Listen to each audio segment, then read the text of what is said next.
In this video, I'm going to share with you how I make a dried cherry coffee cake. First, you want to take your bundt pan and you want to butter it really well. You could also use a spray if you want to. I like to use butter. That's just my preferred thing to use. So I'm just going to butter it really well. It's going to be a really thick coat of butter on the inside of my bundt pan. I want to make sure that I get all of the grooves up and down, all of the sides, all the way around, and then also the part that is in the middle. Now, if you choose to bake your cake in a 9x13 pan, you'll want to grease it or butter it as well. You just may not need to use as much as I am doing because I'm using this bundt pan, and we all know, if you've ever baked in a bundt pan, how difficult it can be sometimes for the cake to come out, completely, but most of the time, if the bottom sticks a little bit, you can just put it back on top of the cake and then put your icing or your glaze or whatever on, and it's okay. It's still going to taste good. It just may not look as pretty. So anyway, like I said, just make sure you butter it really well, and I mean like a heavy coat, so that way it will help the cake release from the pan.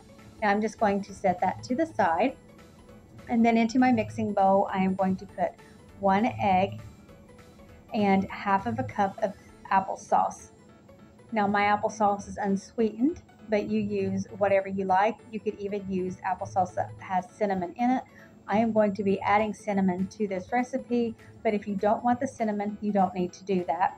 I also added 1 teaspoon of vanilla, and then I'm just going to mix these ingredients together. You don't need to do a whole lot, just to get them mixed. And then I'm adding 1 cup of sugar, and then once again just going to make sure these are all mixed together really well. Once those are all mixed together really well, then we're going to move on, and this is where I put the cinnamon in. But like I said, you don't have to add this. I just chose to put it in mine, and then I'm just going to mix that in. And then the next ingredient that we're going to add, now I'm using a self-rising flour, but you can feel free to use all-purpose, and then you will just also have to add in baking powder and salt. But I'm using the self-rising flour, and this cake turns out fine. You want to add just half of your flour at a time. This is 2.5 cups of flour. You want to add about a third of it at a time. And then also 1 cup of milk, and I'm going to add half of the milk at a time. So I'm just going to pour in half of a cup of the milk, and then I'm going to mix it in. Once that's all mixed in, everything's all incorporated really well, then I'm going to add another third of the flour. Okay, so now I'm just going to add the other third of the flour, and then I'm once again going to mix that in really well. You want to make sure that there is no more dry flour. It is completely wet in with the milk mixture. Once that is completely mixed up really well, then I'm going to add in the remaining half cup of milk, and then I will mix that really well, and then once that's done, then I will add the remaining third of the flour. You don't have to do exact measurements, you just want to get it about that, so about a third of the flour, and then once again mix that all in really well.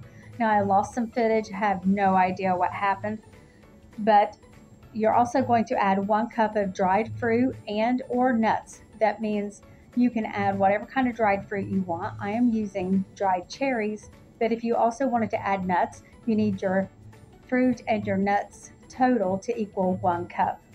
So then I put it into a 350-degree oven. I set my timer for 30 minutes, and then I check it, and it's still not completely done. Mine took a total of 32 minutes. So I just set my timer for 2 more minutes, and then I check it again, and there we go. Okay, so now I take it out of the oven, and then I'm going to set it on to a cooling rack to completely cool.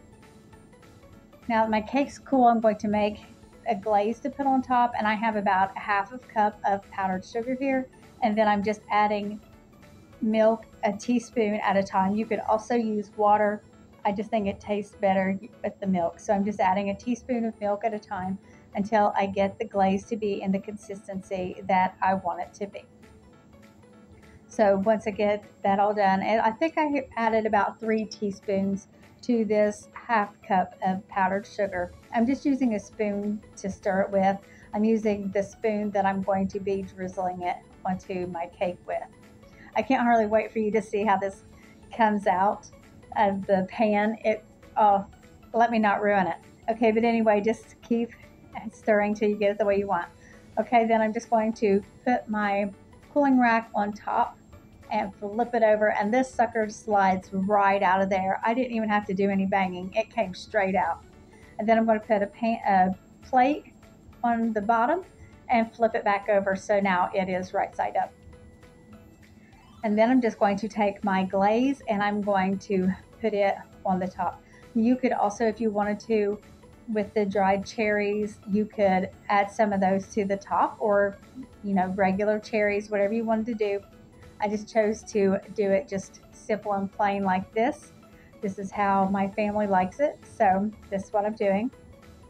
Oh, something that I didn't tell you about when I was talking about the fruit and the nuts is you want to chop up your dried fruit so that you have smaller pieces all throughout your cake. Okay, that's all for this video. If you make this dried cherry coffee cake, let me know what you think of it. Thank you so much for watching, and I'll see you in the next one.